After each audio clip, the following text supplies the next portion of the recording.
আপনি কি জানেন একজন পতিব্রতা নারী শুধু তার পবিত্রতা আর তপস্যার শক্তিতে ব্রহ্মা বিষ্ণু আর মহাদেবকে শিশুতে পরিণত করে দিয়েছিলেন?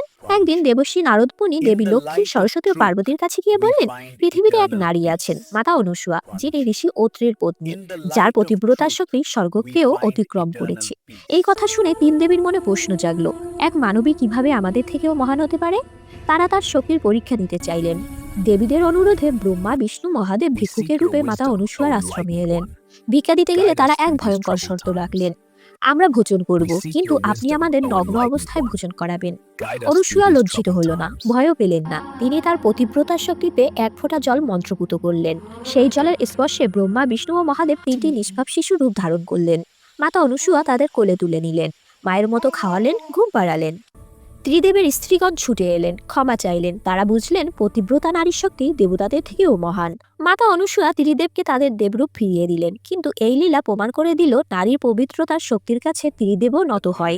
এই কারণেই মাতা অনুসূয়া আজও পবিত্রতার শ্রেষ্ঠ প্রতীক। Indeed, আরও harmony is এরকম পৌরাণিক eternal. কাহিনী পেতে রাধিকা চ্যানেল সাবস্ক্রাইব করে পাশে থাকুন।